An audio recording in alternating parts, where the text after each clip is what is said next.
listen, I've been waiting. I've been anticipating. I've been looking forward to talking to this wonderful, very multi-talented, beautiful lady for quite some time now, and she's busy doing a lot of different things. It's an honor to finally have her on the show.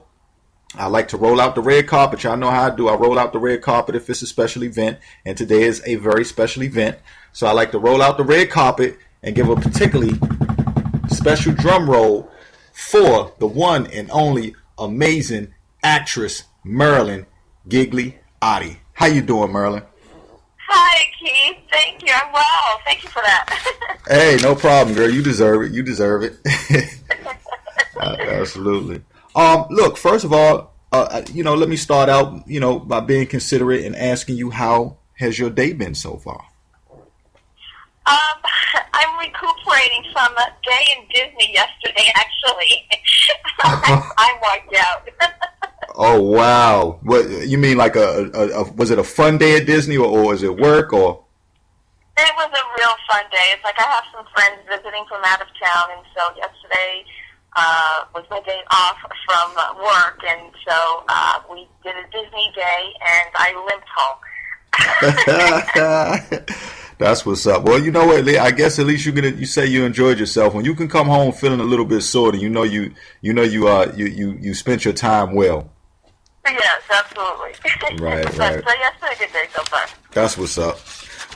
Okay, look, so many different places to start, but for everybody out there listening, I mean, listen, Marilyn has been in a number of projects that we all know and love. Clerk. A lot of people remember Clerk. I know for some of the youngsters out there, you guys might need to catch up. You might not remember that, but there's Clerk. Not only was there Clerk, but Dead and Gone. Okay. And Lake Erie. Okay, Lake Erie is a new one. I'm gonna get into that in a minute too, Marilyn, because I gotta ask you something about Lake Erie. I think you did those people wrong in that film, and so we'll talk about that in just a minute. But just for starters, let everybody know how you got into the industry in the first place. Like, how did it start out for you? It's funny because it's like I've always, growing up, I was always interested in performance. As shy as I was, it seemed to draw my attention.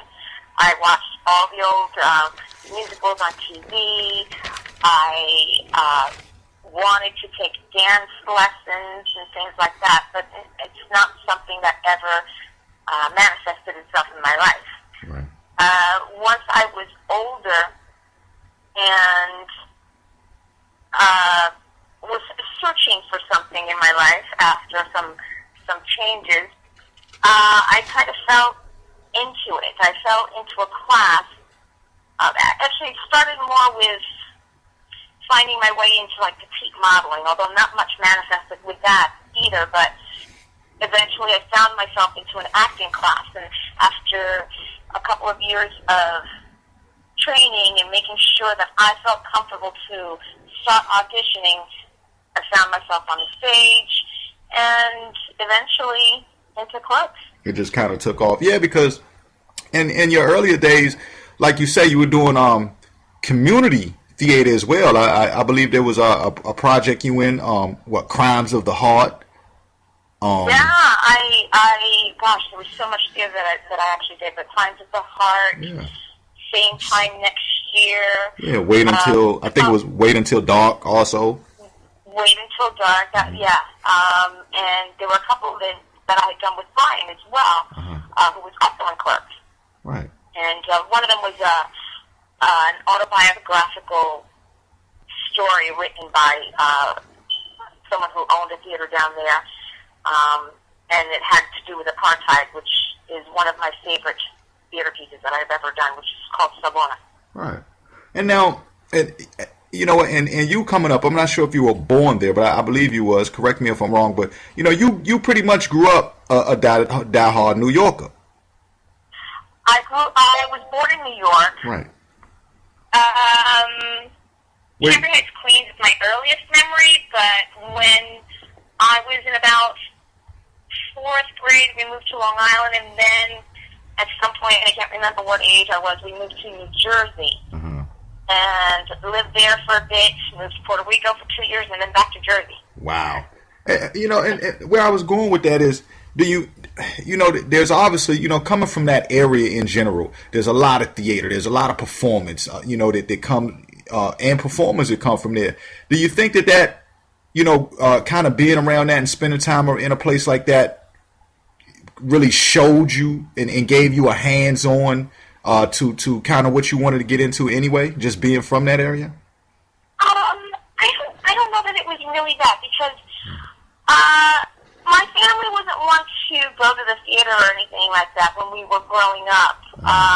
We had a very simple upbringing, middle class, and my father worked to put food on the table, clothes on our back, and a roof over our heads. Right. That was basically it. But I always had a creative mind, because there was always something that I was doing creatively. It's like I would draw, but that was not something that was encouraged. And like I said, I always wanted to take dance lessons, and I would bug my parents to be able to take dance lessons. But they weren't of an upbringing as well, because my parents both grew up in Puerto Rico, in pretty much lower class, and so they struggled growing up, making sure that they had what they needed. Yeah, the basics. So they didn't have that mindset of encouraging to bring out the best in us. That it was we were brought up in the sense of like, get a job that's secure and pays the bills. That's right. Like a lot of parents are. Exactly. Yeah. Makes sense. Okay, so and then eventually you traveled. You moved to L.A. I moved to L.A. back in '98, so I'm going on 17 years, I believe, here. Wow. And it was about 4 years after Clerks was made that I felt. I never thought I would move out here. When Clerks was being picked up and all the hoopla was going on, and I was asked whether I would come out here, I was like, oh, no, I can't see myself moving out there. And I was doing the pounding of the pavement back in New York and in Jersey, and doing community theater, and doing go-sees in the city and auditions and whatever. And I was doing some casting director workshops back east. Oh. And one of those workshops actually took a class where we all came out here for about a week, just kind of test the waters, meet with casting directors out here, and that's when I was like, oh, well, maybe I can move out to California. Kind of nice out here. Right. The sunshine was good, the work was there. I'm sorry, what was that? I said the sunshine was good, the work was there. Well, I don't know about the work, but the sunshine definitely was. It's like once I moved out here, though, it didn't matter what I had done. It was like starting all over again. Yeah, I can imagine. Yeah, I can imagine basically having to make your footprints all over again, because it's its own world. I mean, when you there's one thing going on the East Coast, and then there's almost the same thing going on the West Coast, but it's totally different in this industry. Yeah, I mean, it's like an entirely different country sometimes, and you just sometimes I try to figure that out, and there's just no figuring it out, because it's like yodels and ho-hos, pocketbooks and purses, yeah. and I get to thinking of myself as like, why are prices so much more expensive here? It's not like things are exported. Right, I know, right? Yeah, they're all right there. Now, okay, but see, you also, and just talking about the variety of things you did, and I know you remember this. I don't know, if a lot of people do, but you also hosted an internet or co-hosted an internet radio show called Retro Radio as well. I did. How was that for you? Was that a total different world than being in front of the camera or behind the camera with you know, from running a show where you actually interviewed the people? You know, I jumped into it because I was at a point in my life. It's like, you know, I need to take chances. I can't be afraid of challenges, and so I just kind of jumped in head first, you know, not knowing what to expect and anything like that. And it was difficult though because I had a day job, right, and we were doing the show 4 days a week, and there was a lot of prepping that needed to go into the shows, especially when they were 2 hours long. And I was also at the time taking photography classes. Wow. So I don't know how I did it. I would get up at 5 o'clock in the morning, go to my day job, get out at noon, go to a class if I had one in West Covina, then come home, then do some prepping for the interviews and going online, finding whatever I can for those interviews, and then do the interviews later in the evening. And after 2 hours, go to sleep and do it again the next morning. That's pretty much how it is. It's going through it, preparing for it, getting through it. You might get to take, look, by the time you get a chance to just sit down and even if you get a chance to sit down and watch some television before it's too late, you know, like you say, it's time to do it all over again. Right. So, I mean, it was a nice experience. I really do like the fact that I had that experience. But I wouldn't mind doing something again, but not 4 days a week, every week. That was going to be my next question, right? With the position that you're in now, with, you know, doing the films and having work, could you have saw yourself doing it, you know, going back to radio at any given time? But like you say, I guess not 4 days a week. Maybe on the weekends or 1-2 days out or something like that in the future, not even now. And the thing is, too, it's like, you know, it's not like it was saying anything. Right. Unless we were able to get sponsorships, and that's not an easy thing to do. And so, you know, the only way that I'd be able to do something like that would be as if I was actually getting paid, you know, something. Yeah. So I didn't have to have 2 day jobs or 3, you know. Right, and then if you try to add the sponsorship in, you might as well consider that another job. That's what. Right. That's even more. So, all right, now, okay, 'cause so many different ways to go, and I'm gonna get into the you know, film and TV projects and so forth in a minute. But now, what you doing? Because you're a makeup artist as well. You do makeup, and now I know we didn't say it at the beginning of the show, but did you fit that in later on? I mean, you weren't doing all of this at the same time, were you? Well, now back in Jersey, that's what my profession was before I got into acting. I worked in a salon. I was a hair and makeup artist.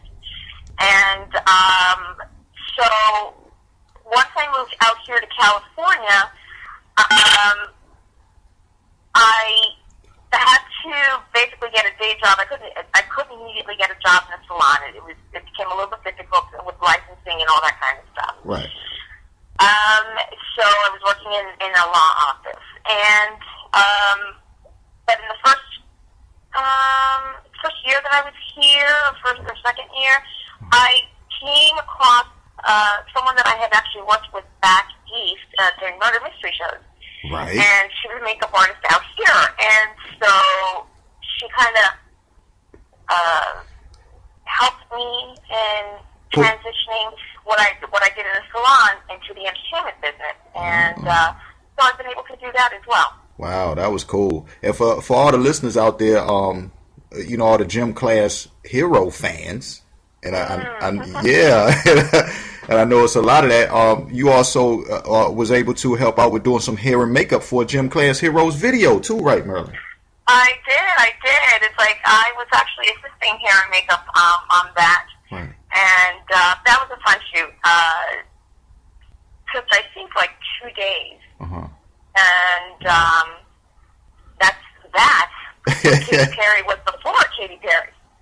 Wow. Holy cow! Right. Yeah. Now, all right, going into your roles a little bit, and I want to, I'll say this. A lot of people, I hear a lot of talk about Clerk, which again was a wonderful show. But I think, but on another note, and that was, of course, a lot of people know that was more on a bit on the humorous side. It was a bit edgy and things like that, right? But now as well, I think what a lot of people know if they've been following you is a lot of the roles that you play, Marilyn, are really serious roles. And what I mean by serious is they get down and deep. They're dramatic. You know what I mean? Yeah. Take Roadkill, for instance. Okay. That right, and I have to ask you about that. Without giving too much away, if you can give it away, that was that really a deer in the woods? I don't think Well, to leave it, it has to be left up to the imagination of whoever is watching it. But from my perspective, no. But I don't think she knew either. Right. Because it's not like she got out of the car and was able to see what it was out there. Right.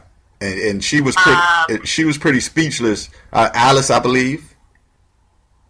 Yeah, Alice was because I know when the police rolled up, Alice was a bit clueless. It would appear.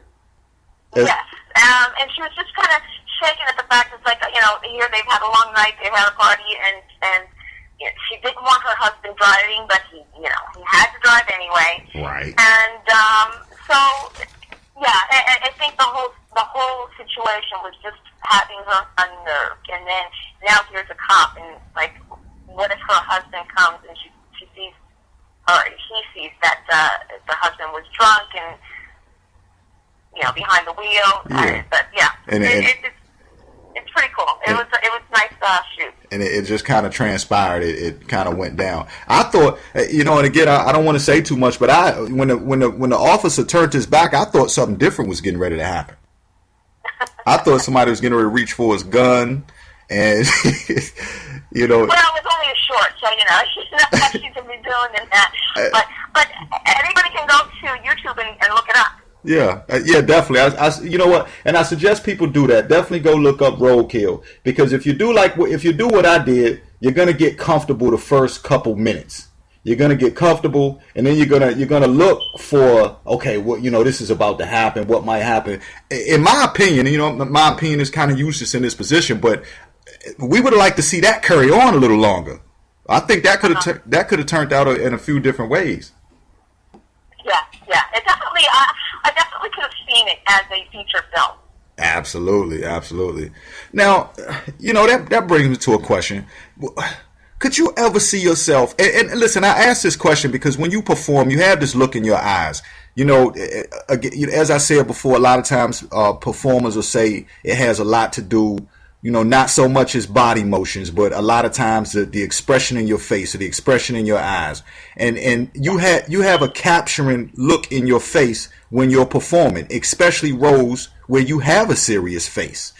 Could you ever, and I could see you doing this, could you ever see yourself playing like a psycho killer wife or, or kind of like the whodunit type of wife? And could you ever see that? Yes, I have. And, they say that the most fun roles to play are the villains. and I could see you playing that. Because see, you got this seriousness, this sophisticatedness at the same time, and yet a bit of innocence. It seems like you can fool the person. You can be serious. Yeah. That's awesome. Thank you. Right. Innocent and mischievous at the same time. What's up? Gosh, through the many trainings that I've had, one of them has been where it's a marketing class, and people sit in front of others in the class, and you don't say anything, you just sit there and let people basically brand you. And the many things that I have gotten it's either anything from a strong secretarial type to a vampire. Trying to think of the other one. I've got a list of them right here if you want me to start naming them. You know, you got Dead and Gone. You let's see. In The Little Samaritan, that was a bit of a twist. That was different. Which one was that? The Little Samaritan. Oh, yes. On that one, there wasn't a really big role in that or anything like that, but it was a cute story that a friend of mine wrote and directed, and it's just a very sweet film. With that, basically, and it also kind of hinted upon Christianity and all that kind of stuff. So. Oh, okay, yeah. That's what I was saying. So it was a bit of a switch from a lot of roles that people, you know, have seen you in, but good nonetheless. Now, okay, going on, and I listen, and I can't give anything away in this one because I have not watched it, and now this is on my watch list just from the little bit that I caught. Okay. Listen, in Lake Erie, all right. Did you sell those people that house? I did. Well, I sold a woman the house. A woman, right? But the way this it's a really well written story by Meredith, and I'm like totally flaking out on her last name right now. Let me see if I can find it. Because and while you look for it, I just Majors, that's it. Okay. She wrote it and her husband directed it, and she started it as well. And she basically wrote it for herself. When I got a hold of the script, I loved it immediately. Yeah. And I wanted to play the lead role, and I felt like the role wasn't age specific, so we tried to make it happen, and it was maybe it might happen, but it never did. But it's such a great script because until the very end, and you still won't know what it is that's kind of going on, and you kind of have to create as to what might have really happened or not. And it's scary. And who knows what? Who really knows what and who doesn't? Yeah, and from what I saw, it's pretty spooky too. Yes, yeah. And we actually shot on the shores of Lake Erie. Oh wow. That Lake Erie. That's near the border, right? Yeah. We were in Michigan. Right. Yeah, that's near the exactly. Not too far away, there was a border that you can take to cross over into Canada. Exactly. And I believe Chicago. Yeah. The border of Chicago or something like that. Yeah, that's Detroit. That's Detroit and Buffalo, upstate New York. A lot of those places. I spent a lot of time up there. That's why Lake Erie. Yeah, exactly.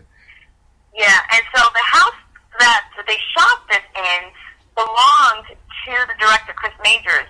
It was part of his family, and it is supposedly haunted. Really? I never experienced anything myself, but some other people had. Oh, you mean really supposedly haunted? Really haunted, yeah. Wow. And I can believe that, though. Just, up in that area, there's a lot of stories of haunting and things like that actually go on, so I can totally see that. See where that would be the case. When you look at this house, it stands out amongst all the others there because a lot of the houses that were in the area had all been remodeled, and except for this one. And I believe the house is 200 years old. Right, because they have a lot of old houses. And as a matter of fact, up in that area, they have so many houses that they are still old and they don't use because there's also a town called Erie there. Yeah. Yeah. I hope you guys didn't shoot that in the wintertime. It's cold up there. We actually shot in October. Oh. And the weather held out wonderfully while they were shooting the whole thing. Once they were done is when they had their first snowfall, I believe. Well, thank goodness y'all missed that because they have this thing up there called a lake effect. Which is and that is insane. But I that's why I had to ask, did you sell those people that young lady that house? Because wow, I do play the real estate. Yes. Yeah, I know, and you did them dirty. You did dirty so did the house. That was crazy. Now, going kind of back to the murder mysteries, did you from back in the day? Did you also play in the murder mysteries? I did, yeah. How fun was that? Oh my God, they were so much fun. We kind of the company that I worked for at the time, and they're no longer around. They had quite a few different types of shows, and one of them was kind of like a Tony and Tina's wedding. One was a high school reunion. Those are the two that I can remember. I know there were some other ones, but those were the two that we did the most. Okay. And I played the bride. Oh, wow. Her name was Coco Bambanaducci. Wow. So she was like, yeah, so she was like, you know, kind of snazzy almost, like, I guess, kind of. Yeah, the monster's daughter, basically. Right. Oh, wow. And, yeah, they were so much fun because it's like they created these unusual names and they involved the guests that actually came to see the murder mystery show, where everybody would get a character name and some of them would be called upon. They had instructions that they had to seek out certain people so that they can get information because nobody knew who would actually be called. So it was a lot of fun. It was a great training ground as well. Right. Now, when you prepare to take on roles, and I know sometimes it's a little bit of both, but is it more of a physical preparation for you? I mean, where you kind of got to shake out. I know you don't have jitters. You're a master at your craft, but where you just I do. Oh, okay. All right. Okay. Well, I guess that kind of answers one of the questions. But is it a physical so it's a physical and a mental thing in preparation for you then? For me, it is. The mental thing is getting over the fear of memorizing so many lines and being able to retain them. Right. Then it's that you will give the performance that you want to give. Right. And that the director wants and the producers and all that. Right. So it's definitely right. Each mission comes with its own challenge, I guess. Yeah. Right. Definitely. Makes sense. Now, Starship Rising. We're going to talk about Starship Rising, and I can't pronounce the name. How do you say that? Exarsis or Sarsis? Sarsis, yes. Okay. And yeah, tell us. Yeah. Go ahead. Starship Rising is one of two films. Okay. By writer Neil Johnson. He's a friend of mine, and he's been really nice to give me the opportunity to stretch myself and show people, that I'm not just Veronica. Right. And has challenged me with, doing these very powerful roles that I've had in a couple of his films. But it's the story of intergalactic war, basically. That's what it looked like. Hard story to explain. No, that's kind of what it looked like from what I gathered, right? And I play a warlord of this one area, and that is possibly looking at invasion. But I help out this one person who I see there's more to him than what he even realizes. Oh, okay. So he doesn't even totally know what's happening, but you kind of let him know. Well, he's just someone who works on a warship for the Federation, and sees injustices, and all of a sudden finds himself in a mutiny and taking over, and basically going against the Federation. Right. Now, is that the same film? Please, correct me, because I'm not sure. Is that the same one film where you are supposed to be a vessel for, You know where I'm going with No, it's this? not. Okay, all right. Tell us about that one, because that one tripped me out. I'm like, what? I heard you supposed to be having different kinds of babies. If you will, I don't know how to put it, but I know. It's a very disturbing. It's a very disturbing scene that many people who have seen it and come to me is like, oh my God, Marilyn. At first, I didn't even know it was you, and then when I realized it was you, I was just very disturbed about the whole thing. But that was also done by Neil Johnson, and the world is basically invaded by the Nephilim. And in the Bible, there's a reference of the Nephilim, and they're just basically fallen angels. uh-huh. And so the world is invaded, and certain people are captured. I'm one of them that's captured, and I'm attached to a contraption that basically is, I'm going to give it away, making food. Right. Making For other people that are captured. okay. Unbeknownst to them. Okay. And all right. And so, okay. So And what this food does is changing, I believe, the composition of people so that the Nephilim can do something for them. Okay. And I think Neil had mentioned that he might do a second for that, but I don't think that's ever happened. Right.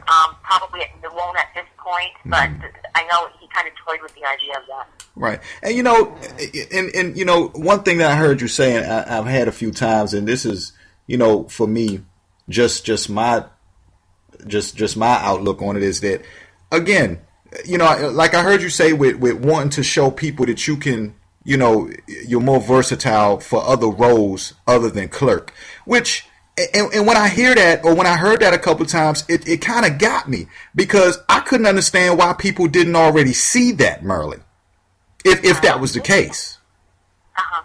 Yeah, I mean, it's been rather difficult, having moved down here and trying to get work, basically. I want to be able to make a living as an actor. Right. And I'm not doing that yet. And there's a lot of people out here, casting directors, agents, managers, producers. There's a lot of people out here. They know who I am. Of course. Right. But, I'm not getting the work, and I need to understand why. And I've tried to show my skill level to some degree and challenge myself in whatever it is that I can, and not just show myself as a comedian, actor. And that's what I'm saying. Sorry to cut you off, but that's what always confuses me when I hear that, is because it's not like I would think anybody with good eyesight can look and obviously tell that you are excellent at playing these serious roles and playing roles that at dramatic roles. And so it's just kind of odd to me, because I can't see why one doesn't outshadow the other. Say that again. Oh, it's like you totally cut out there. Oh, I did? Can you hear me?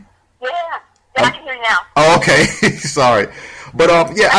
I couldn't understand, and so for me, I couldn't, when I keep hearing that, I couldn't understand why people wouldn't have already seen that, and haven't already seen the versatility in your acting, because as you say, you're not new to this at all. I know that the viewers, people know who you are. They've seen you in different projects, and we see you play these down deep roles with a lot of expression behind it that are not comedic. Well, and I'm not new now, but I was, to some sense, new at the time of Clerks. And Well, that was a while ago, though. that was, I mean, it's almost 22 years ago. Right. But the thing is, it's like I didn't have very many other opportunities even immediately following Clerks. Okay. And now, the opposite happened with me.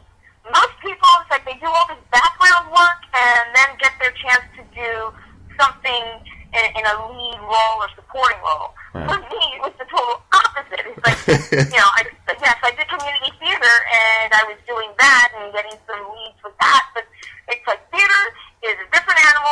it is for film and TV. Right. And so here I did this lead supporting role, and then I had found myself here in California, and I was doing extra work even back in New York. Mm. But I was doing all the on-set work that I could get to gain that more experience on set. Right. Because Clerks was basically my first time ever being on a set and learning all the language, and that was true for everyone that was on set for Clerks, from Kevin all the way on down. Right. And so I was gaining whatever experience that I could on set, and to learn what it is that I had to do, properly do, and all that kind of stuff. And also then to gain my SAG card at the time as well. Right. Well, for the people out there listening, I know a lot of other people probably feel the same way. We want to see, to all the directors and producers and writers, we want to see more Marilyn Ghigliotti playing these dramatic roles. I want to see her on the Lifetime channel, suspiciously killing off the husband and all that kind of stuff, because I'm just being honest. You know what I mean? I can definitely see that. Now, talking about I want to go into some of the appearances that you've got coming up also. And look, and you know what? Forgive me if I say anything that you might, because I know your calendar is probably heavy. Some things you might not even remember, but and if they're cut off, let me know. But you're to make an appearance in Myrtle Beach at the XCOM World, I believe it is. Yes, that is. Oh, where's my note? Yeah, look, I told you. I said, forgive me if I. Yeah, no, it's like I have to have everything written down, because if not, I forget it. I know that's right. Like me too. So let's see, here we go. Appearances. So yes, I'll be at coming up in May. It's XCOM World at Myrtle Beach Convention Center, and that's from the 15th through the 17th. And I believe Brian will be there with me as well. Okay. And then you got DC coming up too. I'm so excited to go to DC. That's my hometown, girl. Have fun while you're there. But yeah, I'm looking forward to that one. And in fact, it's like, I love doing the conventions. I love meeting all the people that I get to meet at the convention, and all the other guests that appear there as well. Right. But the bad thing about it is we get to go to these places, but never get to really see them. Right. It's like you're in, and it's like, okay, you got to go. Yeah, that's crappy. And with and with DC, there's so much to see. I know, and so I'm like, all right, I got to work this one out where I'm there a day ahead of time to be able to just go one day, either before or after, doesn't matter, and just sightsee, get to see DC, and especially having lived on the East Coast, and I never went down there. What? You know what? You're right. I just thought about that. You are right. That's a shame, Marilyn. I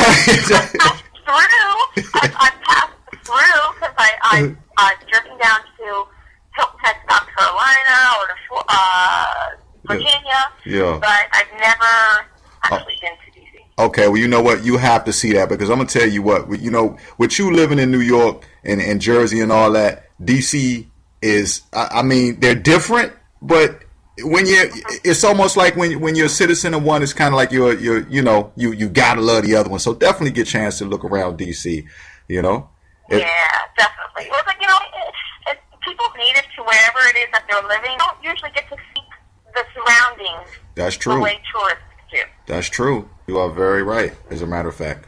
Well, look, make sure you let them give you some time out there. If you need a list of, like I say, that's my hometown. If you need a list of places to go, and some of the great places to see that don't come up in conversation all the time, but are still historic, let me know. I'll shoot you a list.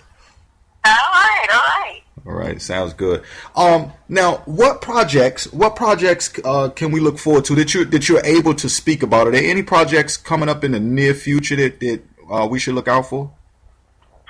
The Clark Story. Oh, I wish I had information for you, but I don't, though. Okay, so but Clerks is coming back again. Yes. What I do know is that we'll be shooting come May, June.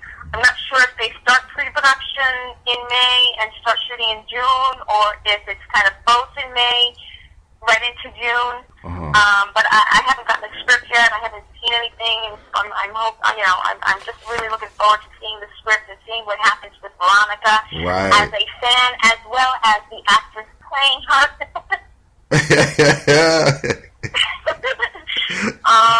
Right. And then I've got, and then hopefully in the next few months, Lake Erie will make its presence out there on the market.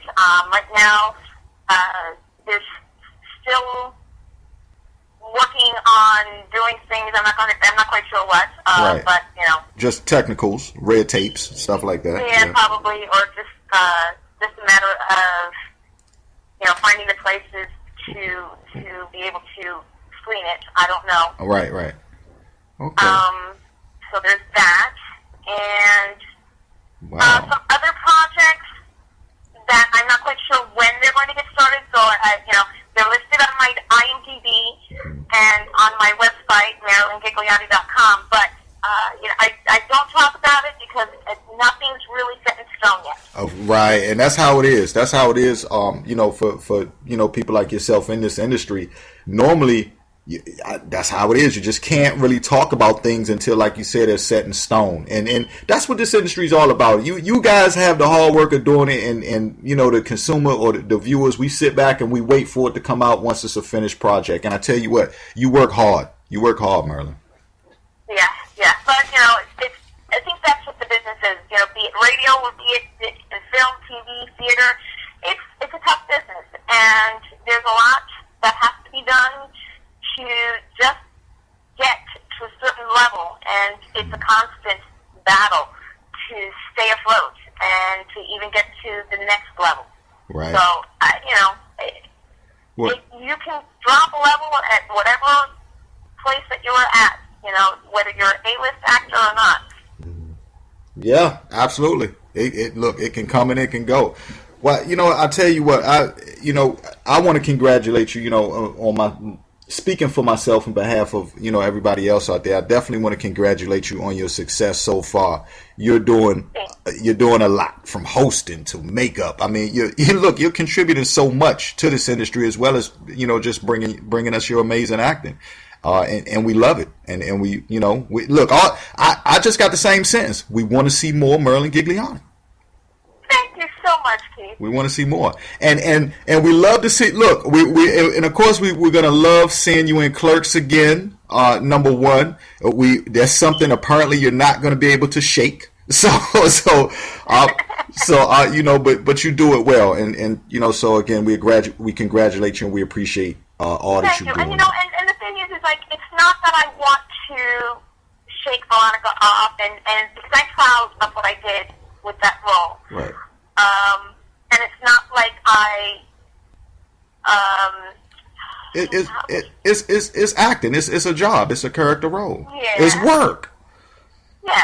Right. And it's just a matter of I'm more than any one role that I do. Look, and it's shown. Again, I don't know. People, some of the producers or people might be looking at me thinking I'm cutting my big toe off, but again, I don't know why it's hard to say, why it's hard to see. But you know what, I guess people just love what you do, and so more is definitely going to come along. And it's been coming along. I don't even know why I'm saying that. I'm seeing you in these roles, so I don't know what everybody else is talking about, because I'm seeing you in these roles, and I'm sure other people are too. So hey, it is what it is. It'll blow up. Thank you. Listen, Thank you. Listen, look, Marilyn. Consider this home. It's been wonderful talking to you.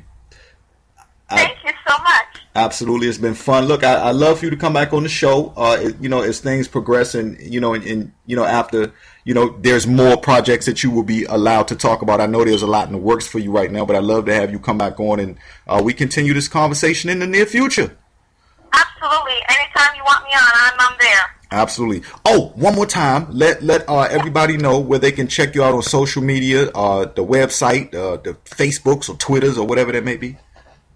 Yes, I'm on Twitter, and my Twitter handle is That Clerks Girl. I'm on Facebook, Marilyn Ghigliotti, and I've got 2 Facebook accounts now because I feel that shortly in the next few months I will probably be hitting my limit on my main Facebook page. So I've got 2 sites there, and MarilynGhigliotti.com, my website. Absolutely. And, everybody out there, make sure you check out to him and make sure you follow her. Because, listen, Marilyn's fun, and she's serious, and she's focused, and she's not to be taken lightly. So I don't mean that by any means, but, check her out. It's interesting and all that good stuff. Listen, Marilyn, we love you. Keep doing what you do, and we'll be talking to you soon. Oh, before, you still there, right, Marilyn? Marilyn. Oh, there you are. Oh, okay, I know, right? I'm like, where did I go? But listen, we love you. Keep doing what you do. Listen, to all the listeners out there, you listen to the Keith Harris Show. I've been talking to the wonderful, amazing actress, makeup artist, so many other things, Marilyn Ghigliotti. Make sure you check her out. If you missed any of this interview or you just tuned in, you can catch it on social media. Shortly, it'll be up, and you can catch the whole conversation. Listen, Marilyn, keep doing what you do. We love you. I'm gonna try to check out Lake. Is Lake Erie out on? Is it on like Netflix? It's not out yet. Okay. But I will absolutely make it aware on my Facebook and Twitter as soon as it is. Okay, absolutely. All right, everybody, check out. Make sure you check out Marilyn Ghigliotti's IMDb page as well, and check out everything she's been up to. Listen, have a wonderful, blessed rest of your day, and we'll be talking to you soon, Marilyn. Thank you. You too. It's been real. Thank you so much. All right. Bye-bye.